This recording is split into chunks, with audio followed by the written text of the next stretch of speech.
ମାଲିକେ ଜୟ ଜଗନ୍ନାଥ। ଏହି ପବିତ୍ର ରଥଯାତ୍ରା ଉପଲକ୍ଷେ ଆପଣମାନଙ୍କୁ ମହାନ୍ତି ପେ ଫୋନ୍ ତରଫରୁ ହାର୍ଦ୍ଦିକ ଅଭିନନ୍ଦନ। ଏହି ରଥଯାତ୍ରାରେ ମୋବାଇଲ ଫୋନ ଉପରେ ଆସିଛି ସ୍ପେଶାଲ ଡିସ୍କାଉଣ୍ଟ କେବଳ ମହାନ୍ତି ପେ ଫୋନରେ। ବିଭିନ୍ନ କମ୍ପାନୀର ମୋବାଇଲରେ ବିଭିନ୍ନ ପ୍ରକାର ଡିସ୍କାଉଣ୍ଟ ଅଛି। କୋଉଥିରେ 1000, 2000, 5000 ପର୍ଯ୍ୟନ୍ତ ଡିସ୍କାଉଣ୍ଟ ଅଛି। କିସ୍ତିରେ ମୋବାଇଲ ନଉଥିଲେ ଫାଇନାନ୍ସର ବଢିଆ ବଢିଆ ସ୍କିମ୍ ରଖା ହେଇଛି ରଥଯାତ୍ରା ଉପଲକ୍ଷେ। ଆପଣ ବହୁତ କମ୍ ଡାଉନ୍ ପେମେଣ୍ଟ ଦେଇକି ଏହି ରଥଯାତ୍ରାରେ ବିଭିନ୍ନ ପ୍ରକାର ମୋବାଇଲ ଆପଣ ଘରକୁ ନେଇପାରିବେ।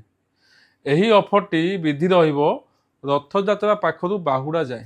ଏହି ଅଫରଟି ଆଉ ଥରେ କହି ଦେଉଛି, ଏ ଅଫରଟି କେବଳ ରଥଯାତ୍ରା ଅଫର। ରଥଯାତ୍ରାରୁ ବାହୁଡ଼ା ଯାଏ ଏହି ଅଫରଟି ବୈଧ ରହିବ। ଆଉ ଫାଇନାନ୍ସ ଯେଉଁମାନେ କରିବାକୁ ଚାହୁଁଛନ୍ତି, ଇଏମ୍ଆଇରେ ମୋବାଇଲ ନେବାକୁ ଚାହୁଁଛନ୍ତି, ତଳେ ନମ୍ବର ଦିଆଯାଇଛି। ତଳେ ନମ୍ବରରେ କଣ୍ଟାକ୍ଟ କରିକି ଥରେ ଆସନ୍ତୁ। କ'ଣ କ'ଣ ଡକୁମେଣ୍ଟ ଦରକାର, ଆଧାର, ପାନ, ବ୍ୟାଙ୍କ ଆକାଉଣ୍ଟ, ଏସବୁ ଡିଟେଲ୍ସ ଦରକାର। ଏଜ୍ ହେଉଛି କି ନାହିଁ, ଏଜ୍ ମିନିମମ୍ 22 ବର୍ଷ ଦରକାର। ଏସବୁ ଡିଟେଲ୍ସ ଆପଣ ଆଗୁଆ କ୍ଲିୟର ହେଇକି ଆସନ୍ତୁ। ଆଉ ଏହି ରଥଯାତ୍ରାରେ ଏହି ଅଫରରେ ଲାଭ ଉଠାନ୍ତୁ। ତାହେଲେ ରହିଲି ମାଲିକେ, ଜୟ ଜଗନ୍ନାଥ।